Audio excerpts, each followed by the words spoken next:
I didn't actually think we were gonna kill her. But when she started freaking out, saying she's gonna go to the cops and everything else, that's when he shot her. I was just like, well, problem solved. Wow, that sounds really I know, heartless. but at the time, that's what I was thinking. Problem solved. It was a murder made for modern times, dubbed the catfishing murder. A teenager in Anchorage, Alaska has been charged with killing her best friend. It all began with a bizarre online catfishing scheme. Darren Schillmiller posed as a millionaire online, offering $9 million to, quote, rape and murder someone in Alaska. So he was a good catfisher. He was a good catfisher. I mean, there's one thing I'll give him props for. I mean, he got me, so he's a good catfisher. A brutal crime concocted on the internet that landed one teenage girl in prison for life and another in an early grave. It's just like the wolf leading the lambs to slaughter. That kid took that gun and shot my niece in the back of the head. And then my niece was still breathing, kicked her into the river. You chose the victim. Yeah, she needed payback for what she did with Zach. Payback with her life. No. That's on me. In your own words, you become a mastermind of plots to murder and sexually assault. Is that fair? Yeah. I'm sorry. I didn't mean to do it. I didn't mean to do it.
Just outside Anchorage, Alaska, it's easy to find yourself awestruck by the thick forests and towering mountains that border the city's skyline. But hidden in this vast wilderness and natural beauty are the remnants of an horrific crime. A crime as unforgiving as the harsh landscape. These same trees also hide the Highland Mountain Correctional Center, and in it, the young woman who committed the crime, Denali Bremer. Morning. Bremer orchestrated the murder of her friend, Cynthia Hoffman, for the promise of money from a man she met online. 5 years later, now serving a 99-year sentence, Denali Bremer says she's ready to talk about the catfishing murder. Is this your first interview? Yes. I want to apologize kind of like to everybody that didn't get to hear that or see that. Get it off your chest? Off my conscience. Even though I was heavily advised against it, not just by my lawyer, but by other people in the prison as well, I figured it was time to just say my part. You've all heard one side of the story, so it's time for mine. And I've already admitted guilt, and so I'm ready to finally fully take responsibility for what I've done, so.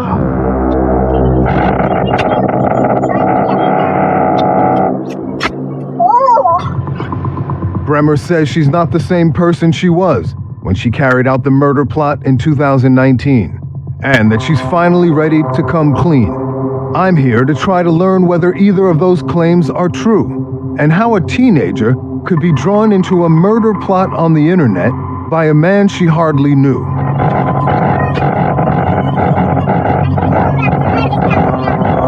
I wasn't at the right headspace at the time. It took me a lot to get to the point where I'm like finally sober and clear-headed, so I'm not blaming drugs or anything, but they did have a big impact on my judgment. It sounds like you're kind of blaming drugs and everything. Not everything. Like, my judgment was my own, my actions were my own. Her story begins with violence, as a little girl with a different name, Denali Dakota Sky Bremer. Is that the name you were given at birth? No. I was adopted around 7. My original name was Alexandria Baker.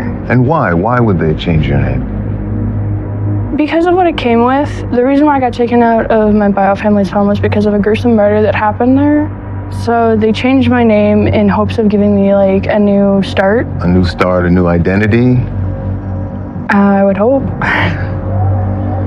But Bremer's rescue into an adoptive home might have come too late to recover from the damage already done, including witnessing the murder of her infant sister by her mother's then boyfriend.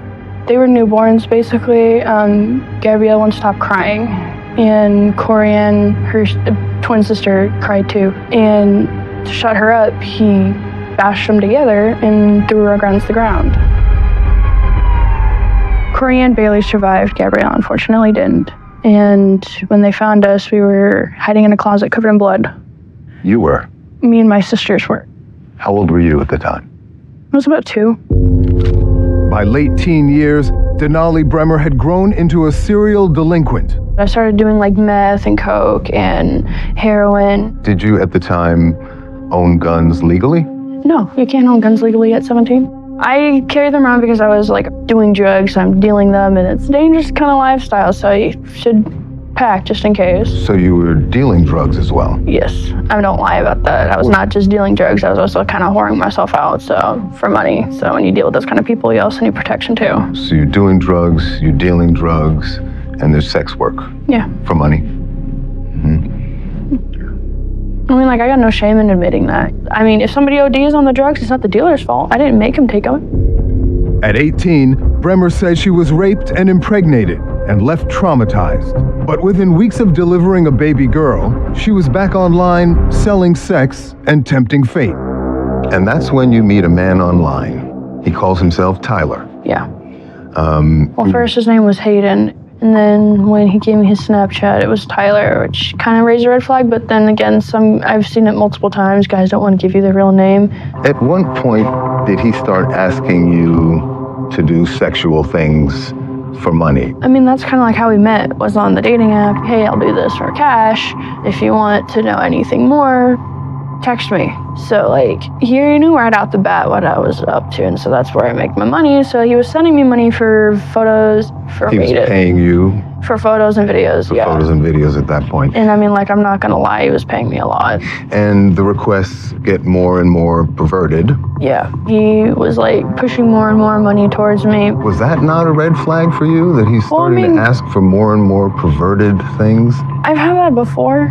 I'm not gonna lie, like, a lot of guys have asked for it before. So it's not that outside of your prior experience. What I've been offered. I assume that he was not using his real picture. No, he wasn't. Or his real credit card. You can set up a PayPal nowadays with anything. So he was using a PayPal account to pay me. And he made some outlandish claims about his wealth, right? About all of that. And did that seem plausible to you? Well, I mean, at first, no, but then, like, when my PayPal started blowing up with bigger and bigger sums, it started to kind of, like, maybe make sense. He's telling you he loves you. Yeah. In fact, you're telling each other you're in love. Yeah, I told him that too, but, like, I don't know. Even, like, now I'm starting to question if I really believed it. Like, I just think I just kept wanting him to give me easy money. Of course, Tyler wasn't who he appeared to be. In fact, he was 21-year-old Darren Schillmiller living in his grandparents' basement in Indiana. But it's also becoming evident to me that Denali Bremer was no naive, unwitting victim of a bad online influence. In fact, at this stage in the interview, it's not clear to me who was the predator and who was the prey, in this case of catfishing. Yeah, stop for a second. In this particular case, this is goes both ways. You know, the typical catfishing tends to be a one-way deal. This is different in that they're playing each other, you know, and you don't see that in most situations. And so it makes it interesting from that standpoint, like, you're playing me, I'm playing you, let's see where this goes. Interesting. Former FBI agent Brad Garrett spent decades hunting down and interrogating some of America's most wanted. In this case, he sees two criminal minds simultaneously at work. I think he was playing somebody that looked a lot better than he did. He's great, he's attractive, he's rich. She sees a ticket here, a ticket of money. But in addition to that, I'm also getting attention, and this guy's good looking. So it's more like what I'm getting out of this, which tends to fit more of a personality of somebody that grew up desperate, that internalized their feelings, and now it's all about control of getting what I want, no matter what the outcome might be. She's now using him, despite the fact she's getting attention and maybe attracted to him and all that stuff, but she's working him. And he, in turn, was working her, offering her more and more money to photograph sex acts with adults and sex crimes with children. And soon, a murder. How much money are we talking about? $9 $9 million. $9 million. Apparently. Did it not occur to you that he was playing you? Well, I mean, it was really hard because I did look up all the photos online. None of them came back as anything. I looked up the number. It was registered to the name he had given to me. Looked up the PayPal. It was registered to the name he was given to me. So he was a good catfisher. He was a good catfisher. I mean, this is one thing I'll give him props for. I mean, he's got me, so he's a good catfisher. Both predators had met their match and were about to conspire on a barbaric crime. Denali, how did murder first come up?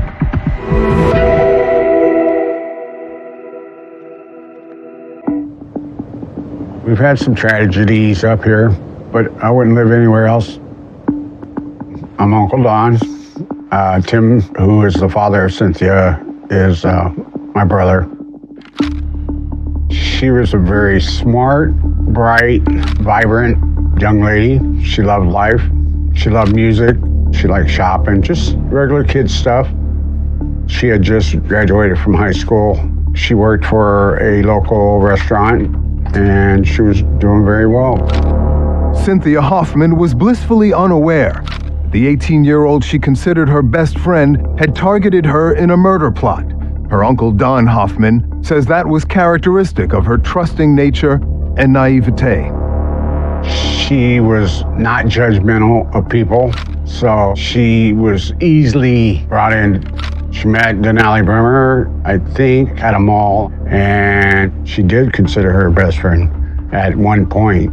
My niece was, I don't know how to explain it. She was just very drawn to Denali, and thought that was her friend when it wasn't her friend. Cynthia, or Cece, was developmentally delayed, and Hoffman says she missed the red flags about Denali Bremer that were so obvious to him. Denali was the type of person she was like a predator. She was looking for her next victim. I had met her a couple times at Tim's house, and there was something about her that wasn't right. They were all sitting in the front room, and I'd met her, and then when I met her, I just kind of turned around and I just shook my head like, I can't believe that you're letting CC run around with these people. You just know them type of people. You knew that they were into drugs, into different things. And I told Tim that. And he goes, I know. He goes, but Cynthia is an adult. She has the right to choose whoever she hangs out with. Give me my gun back. It's mine. But Denali Bremer and her friends were very bad company. You judging them? Pigs. You're a pig. 16-year-old Caden McIntosh would become her triggerman in the murder case. Soft safety. Caleb Leland was also in the mix, knowingly providing the vehicle used in the crime. And all the while, text messages show Darren Schillmiller, still posing online as Tyler, was tasking Bremer, who's using the alias Angel, with vicious sex crimes involving minors in exchange for money. Soon he's dictating to you how he wants you to molest children.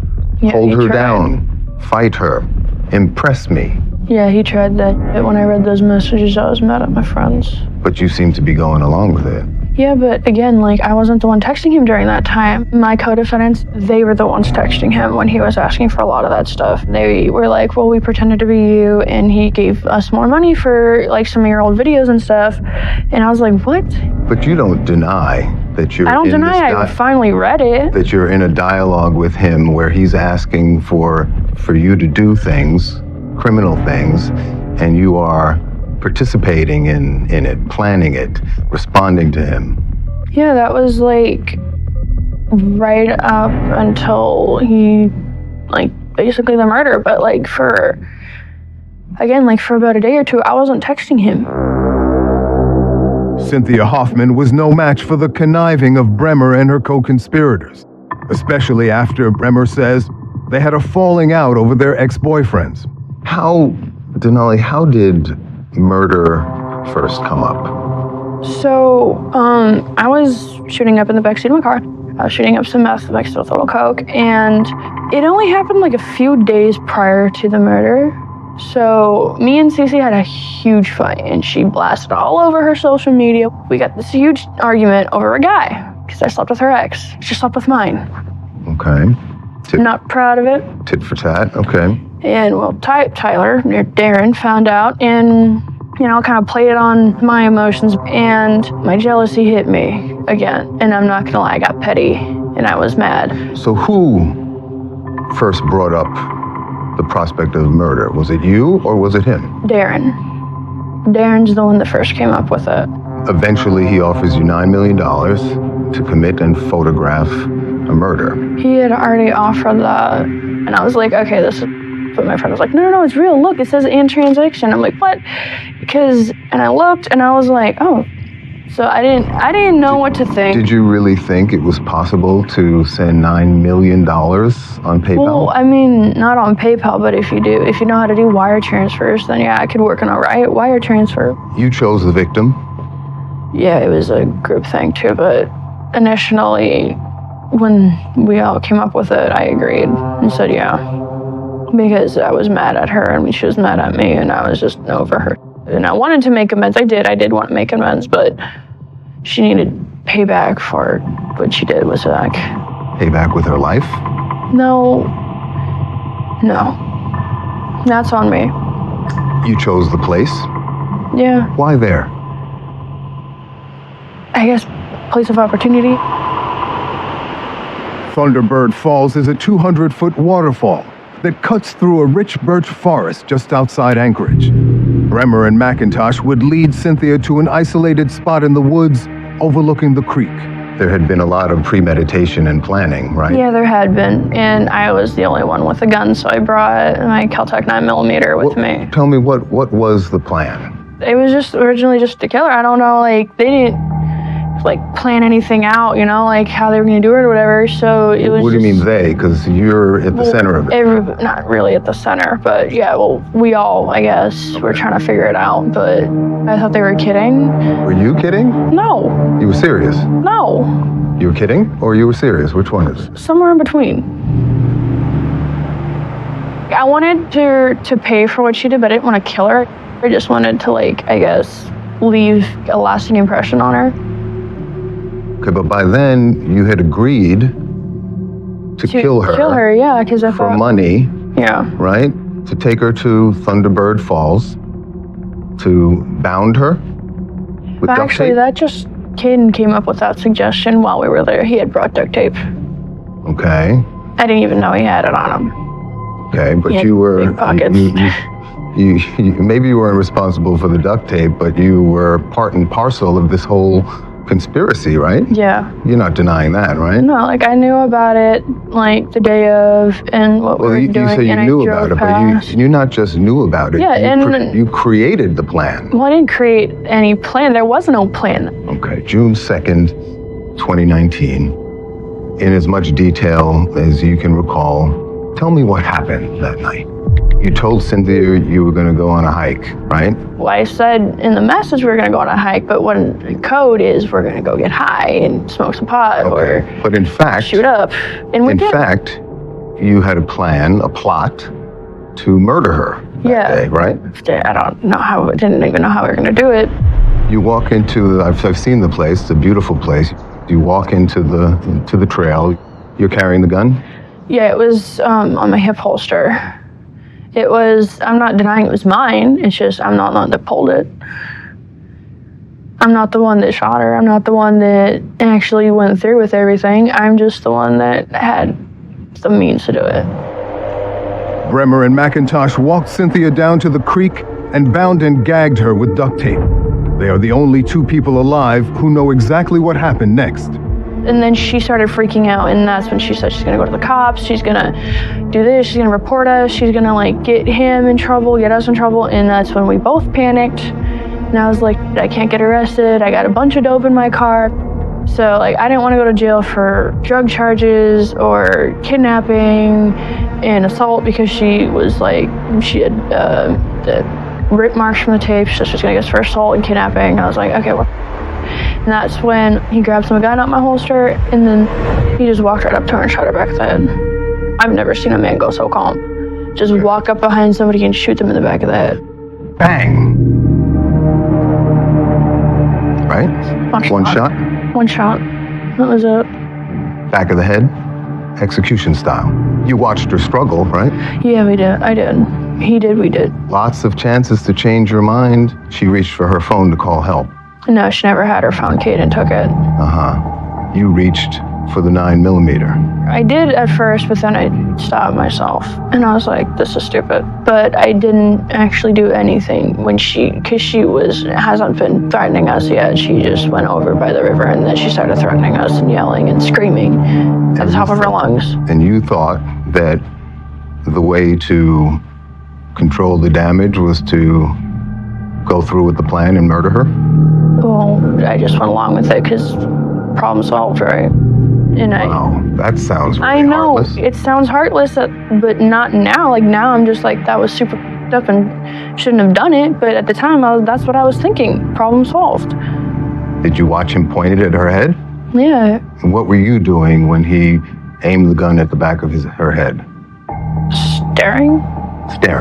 I didn't say anything. I guess I watched. You didn't try and stop him? Well, no. There wasn't time to. I didn't scream, though. Did you watch him push her into the river? Did you see her twitching after the gunshot? I didn't want to look, but she wasn't moving at all. Did it occur to you at that point that you had just gone from troubled teen to teenage murderer? When we were in the car coming back, yeah. Not at that exact moment in time, no. In that exact moment of time, my only thought was, get out of here. Get out of here. Leave. Was there indication that Miss Bremer had talked about killing Cece? Yes. In fact, during the messages, didn't she actually at some point say, I literally killed for you? Yes, she did. I'm not an accomplice to murder. I'm a victim, too. Denali Bremer makes her getaway and takes to social media to craft her defense. I didn't do. He took my gun from me.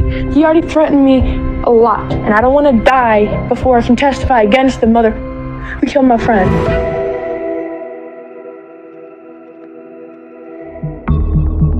At age 18, Denali Bremer conspired to walk her friend deep into the woods and murder her in exchange for $9 million, offered by a man she only knew online as Tyler. For the first time, she's speaking publicly about the crime and the cover-up. When I turned back around, she was in the river, and his hands were covered in bright red blood. And then he grabs my hand, and we take off, and we go to this path. We go around and make our way back to the car. You're just making your getaway. In a way, yeah. We're leaving, and I'm still surprised nobody heard the gunshot. You're fleeing the scene of the crime. Yeah, we're fleeing the scene of the crime, and so I get to the car and I get into the driver's side. Are you crying? Are you screaming? Are you? I wasn't doing anything at that point. I didn't know really what to do, and I get these Clorox wipes out, and he wipes his hands off and stuff, and I wipe mine because he'd gotten it on me. Blood on your hands. Yeah. He ditches her cell phone there. He burns it, actually, and he was about to burn mine, but I'm like, don't ruin my phone. He was like, okay. That's what you were thinking? Well, because, like, I didn't know what else to say, like, because he was going to burn my phone right then in the parking lot. And right, but how do you even have the presence of mind to worry about your phone when you just killed and dumped your friend in the river? Well, I didn't really have a presence of mind. I'm just thinking moment to moment, like, I need to drive here. I need to do this. I need to do this. I need to not focus on what just happened.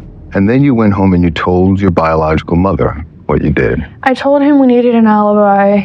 Look, so for all of you who are asking what really happened, I did not shoot her.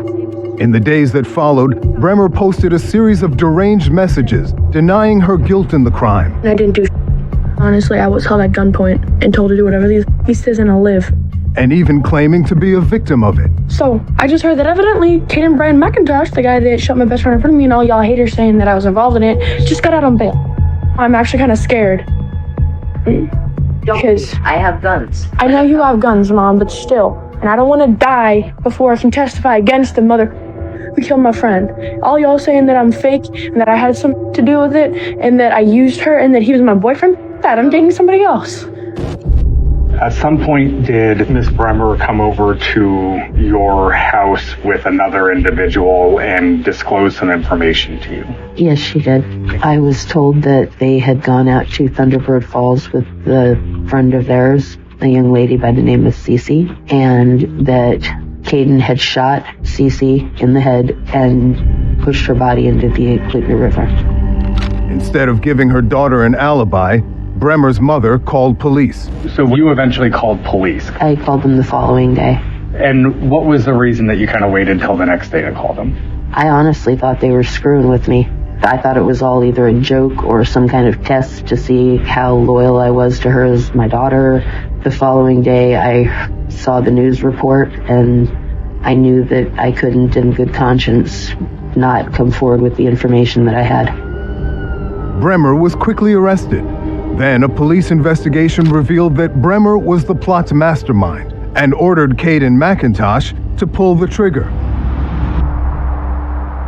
Now, 5 years later, the young woman who told me she's ready to take responsibility is changing her story again and pointing the blame elsewhere.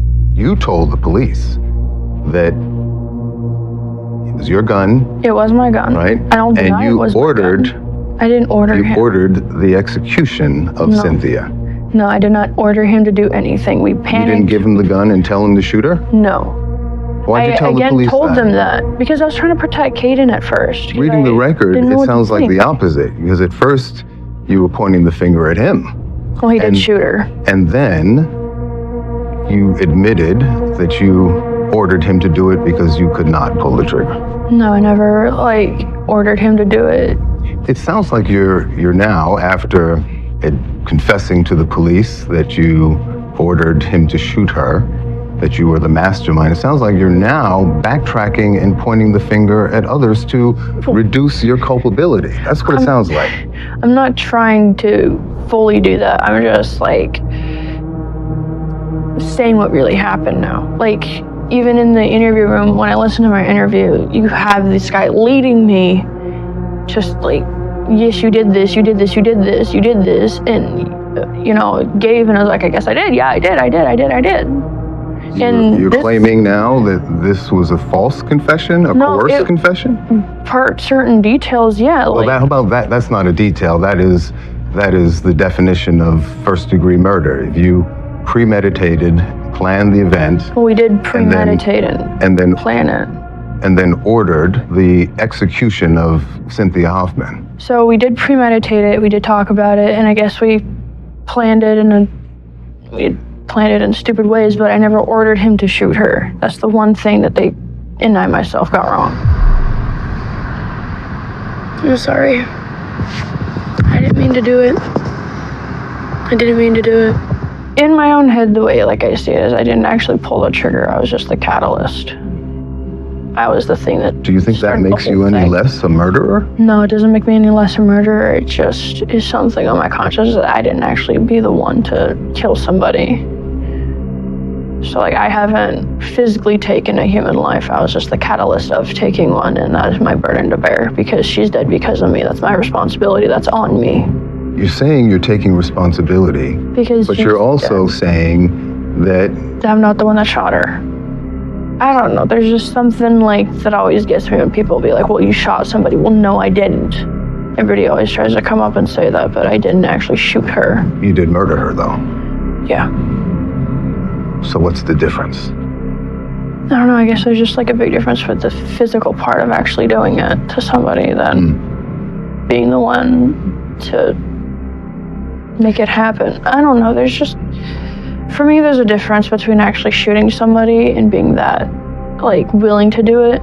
Because, I wasn't willing to do it,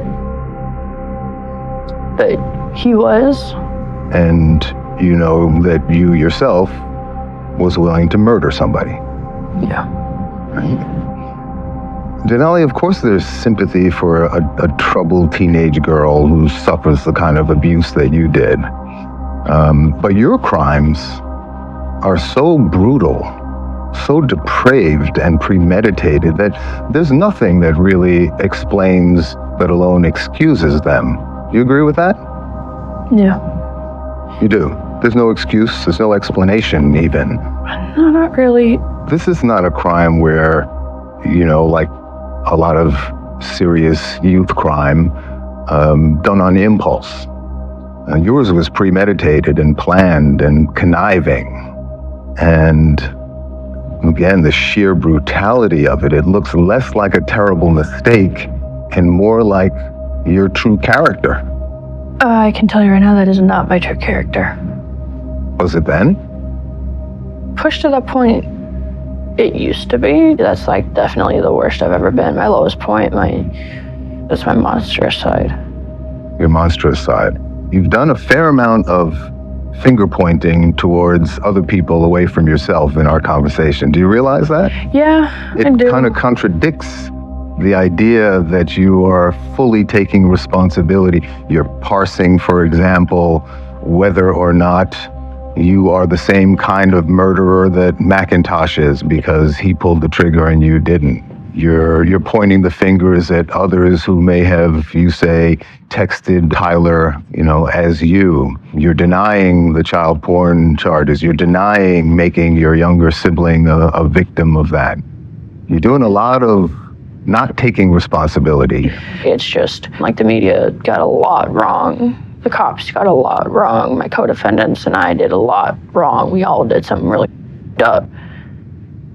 And I take responsibility for my part 100%. It's just I'm not willing to take responsibility for theirs. I think for Denali, this interview is all over the place. I think it is to get some things off her chest. But in her mind, she wants to convince us, like she apparently has done quite well in the judicial system, of convincing people of woe for me. And, you know, some of that's true, obviously. She's had a troubled life. But she now is using this diminishment to sort of paint her in a better light. It's almost like I'm in the back row of that. I'm not in the front row. And maybe Caden pulled the gun from her, and maybe he didn't. But the point being, if we go with her scenario, but she didn't do anything to stop it. She could have said, Caden, give me that gun, or physically try to stop him. And it's really telling that she really was okay at that moment with it happening. Right. Bremer may be trying to take a back seat now, but there's substantial evidence she was in the driver's seat when the plot was carried out, even providing proof of the crime to her catfishing partner. At what point did you send pictures to Tyler of Cynthia Hoffman in the process of this plot? There was a video that we had taken, and then I guess there was a photo of her bound.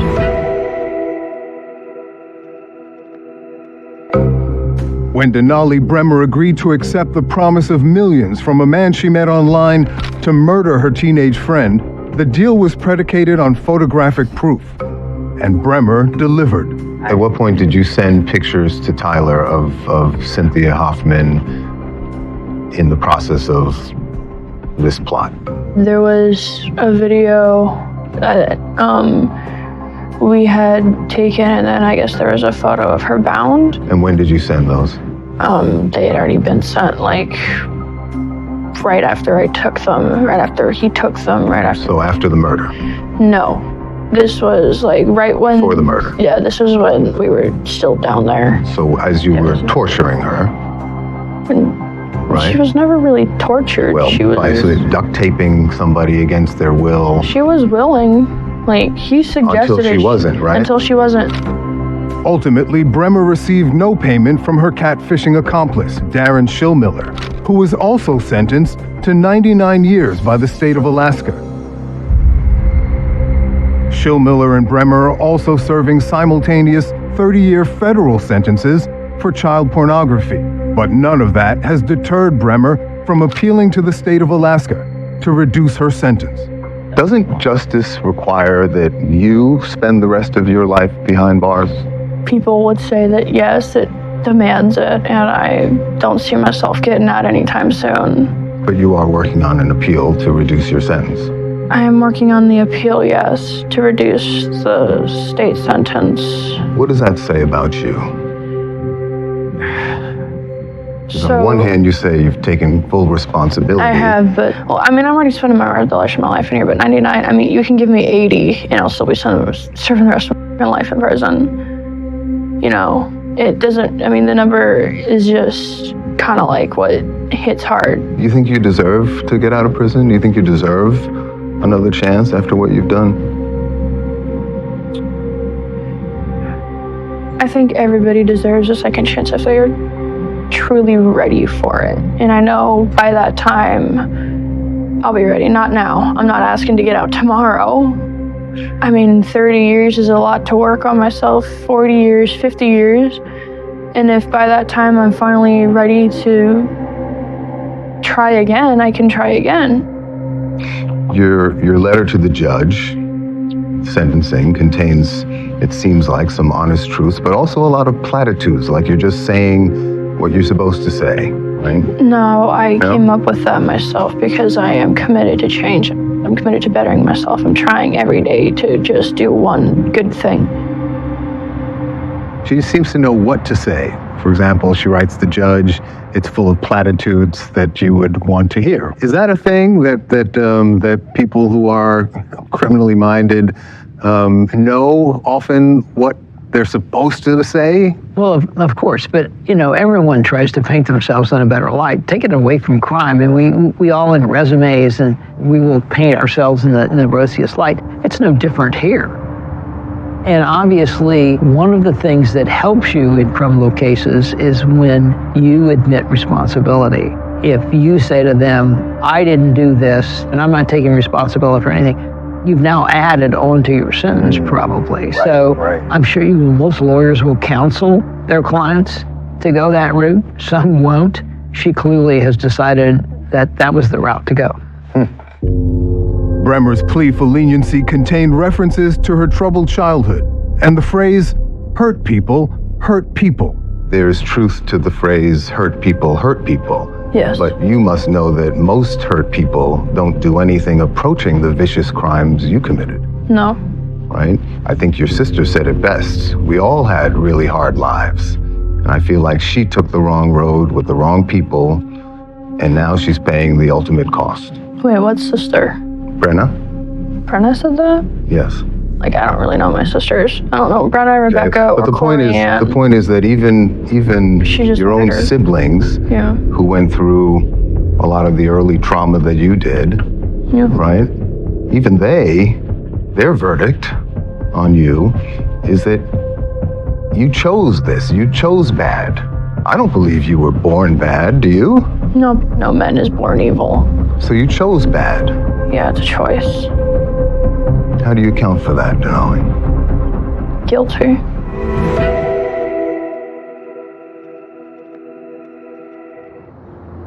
It was the next day, which was June 3rd, and my brother had called me. He goes, look, Cece hasn't showed up all night.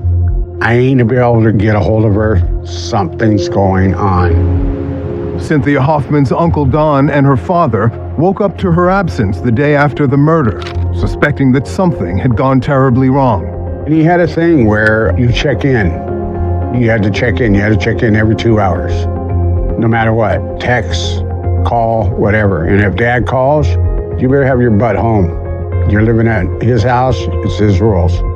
He was getting texts from her, but he was calling her at the same time, and she wasn't picking up the phone. He knew it wasn't her. The Hoffman family lost Cynthia forever. Do you remember her heartbroken father's public appearances?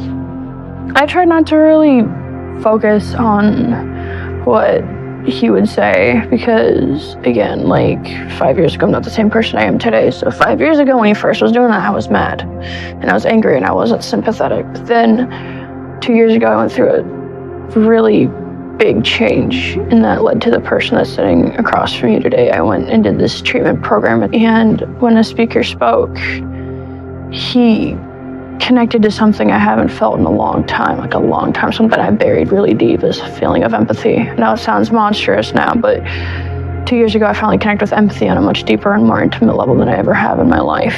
And I felt it. Simply by him saying, how would you feel if it was you? Yeah. That's all it took? When he asked that final question, everything just kind of clicked, and what if it was you? That's when it finally hit me. When he asked it, everything just fell into place for me. You were 22 at the time, and before that, it never crossed your mind? Well, I mean, it didn't not cross my mind, it never really landed. Fully clicked. Yeah, that's when I was like, I need to make this right. I need to do something to make this right. I think Denali feels that she's got insight and maybe feels better about herself, not the crime itself. But, the key with any of these situations, and I don't know if she'll experience this, will she be a different person when she gets out of prison? Because I've had so many parolees I've sent back to prison because they were model inmates, went to therapy, had a great job, security guards loved them, and then they get out and they go right back into the life that they had 5, 10, 15 years before. It's hard to break the record of who you are. Cynthia's mother, we're told, didn't leave the house for a year and a half. She was so bereaved. And her father was later killed in a motorcycle accident on a memorial ride in tribute to his dead daughter, who you took from him. That wouldn't have happened but for your crimes. Yeah, and the mother's in critical condition in the hospital. And I know, the family, I'm the least and last person they want to hear this from, but I really hope she pulls through and that she survives and is going to be okay. Your own family has to walk around with this forever, including your sisters, right? My sisters, my brothers. All of those people got life sentences. Do you not think that you got what you deserved? 99 years from the state, 30 years from the federal government? I just want to be able to be given a second chance eventually to try to make it up to the community outside of here. And as this is my first interview ever, I think I'm handling it. Okay, my lawyer told me not to do this, but I'm gonna try to do better. Bremer is now serving her sentence at a facility with a reputation for soft time, nicknamed Camp Cupcake. And she says she's trying to use the time well. Well, thank you for your time. Will I get lunch? She seemed pleased with her first ever interview, but she couldn't account for all the damage she has done. Damage that has only gotten worse for the Hoffman family since Denali Bremer murdered Cynthia. And that's why she never deserves to get out. She better not get no appeal. And she better watch her back in there, because Cece had a lot of friends. One of them might end up in there. As much as you guide your children, there's a lot of unsavory people in this world. We see the end result. My niece is not here no more. She's dead. Shot in the back of the head for what? When she was led there. She went up there willingly, thinking this is all a game, we're just going on a hike. They saw that she has special needs, and they could easily manipulate her into trusting them. And they all knew they were going to kill my niece. It's just like the wolf needing the lamb to slaughter. I think she has no conscience. I think she's evil. And she murdered my niece without a blink of an eye. And if she could have got away with it, she would have.